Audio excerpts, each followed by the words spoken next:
नमस्कार दोस्तों, मैं कृष्ण कुमार फंडामेंटल इंडिया से आपका स्वागत करता हूं। आज आपके सामने है एग्रीकल्चर मेट्रोलॉजी के कुछ क्वेश्चंस, सुनिएगा। सबसे पहला क्वेश्चन है, इंडियन मेट्रोलॉजिकल डिपार्टमेंट का मुख्यालय कहाँ है? बहुत ज्यादा क्वेश्चन पूछा जाता है, तो याद रखिएगा कहाँ है, नई दिल्ली में। ठीक है, कहाँ है? नई दिल्ली। दूसरा है, it is the study of totally of weather, जहां पर हम मुख्यतः सिर्फ वेदर, मौसम के बारे में जानकारी लेते हैं, उसको हम बोलते हैं क्लाइमेटोलॉजी। क्या कहते हैं? क्लाइमेटोलॉजी। अगला सवाल है, the world meteorological organization is located. World meteorological organization कहाँ स्थित है? ये आपका जिनेवा में स्थित है, ये पूछा जरूर जाएगा। अगला सवाल क्या है, the day to day physical state at atmosphere is called. मतलब जो फिजिकली भौतिक रूप से जो दिन का बदलता रहता है, डे बाय डे बदलता रहता है, उसको हम क्या कहते हैं? उसको हम वेदर कहते हैं। क्या कहते हैं? वेदर कहते हैं। ठीक है। अगला सवाल है, father of agriculture metrology in India. Bharat में एग्रीकल्चर मेट्रोलॉजी के जो जनक है वो कौन है? Doctor L.A. रामदास। ठीक है। अगला कौन सा है, father of agriculture climatology? Father of agriculture climatology कौन है? कोपेन है। कौन है? कोपेन। अगला सवाल है, average condition of weather over particular region is called. किसी पर्टिकुलर यानी विशेष रीजन, क्षेत्र की जो एवरेज औसत दशाएं होती है वो क्या कहलाती हैं? क्लाइमेट कहलाती है। क्या कहलाती है? क्लाइमेट कहलाती है। अगला सवाल है, total volume of atmosphere 0.003% constant. मतलब 0.03% ये टोटल वॉल्यूम किसका है? ये CO2 गैस का है। किसका है? Carbon dioxide gas. अगला सवाल है, ultraviolet radiation is strongly absorb in atmosphere. जो अल्ट्रावायलेट यूवी रेज होती हैं वो किसके द्वारा एब्जॉर्ब की जाती हैं? वो ओजोन लेयर जो होती है उसके द्वारा एब्जॉर्ब की जाती हैं। अगला सवाल है, weather phenomena take place in which layer of atmosphere. जो एटमॉस्फेयर है हमारा, उसकी किस लेयर में वेदर फिनोमिना होते हैं, मौसम संबंधी घटनाएं होती हैं? तो वो ट्रोपोस्फीयर में होती है। कहाँ होती हैं? ट्रोपोस्फीयर में होती हैं। अगला सवाल है, the height of stratosphere is from. Stratosphere की हाइट कितनी होती है? 16 से 50 किलोमीटर होती है।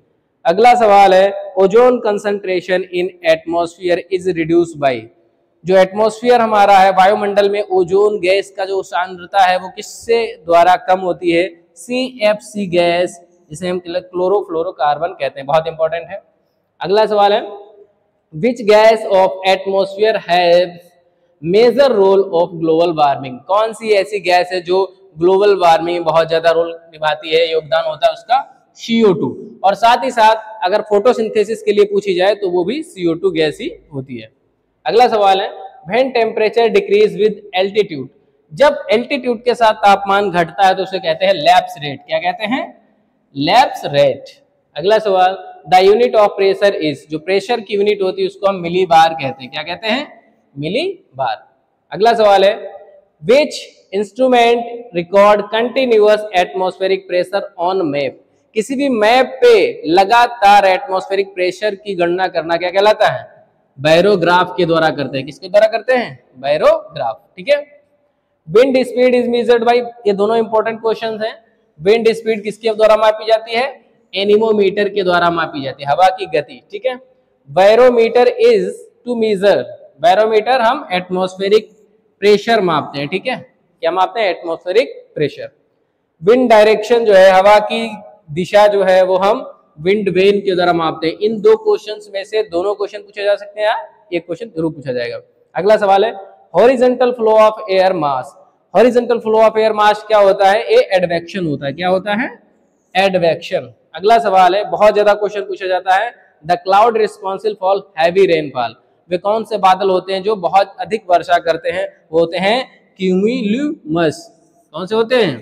Cumulonimbus, nimbus. ठीक है। अगला सवाल है, which of the condensation is always an injurious to agriculture crops. वो कौन सी कंडेंसेशन अवस्था है जो एग्रीकल्चर क्रॉप्स के लिए हार्मफुल होती है, हानिकारक होती है? वो फ्रॉस्ट। ठीक है। इसे हम क्या कहते हैं? पाला पड़ना। अगला सवाल है, India receive 80 to 90% of rainfall. Bharat जो है 80 से 90% रेनफॉल रिसीव करता है। किसके द्वारा? साउथ वेस्ट मानसून के द्वारा। बहुत ज्यादा सवाल पूछा जाएगा। अगला सवाल है, ओजोन डे सेलिब्रेटेड। ओजोन दिवस हम कब मनाते हैं? 16 सितंबर को मनाते हैं। ठीक है।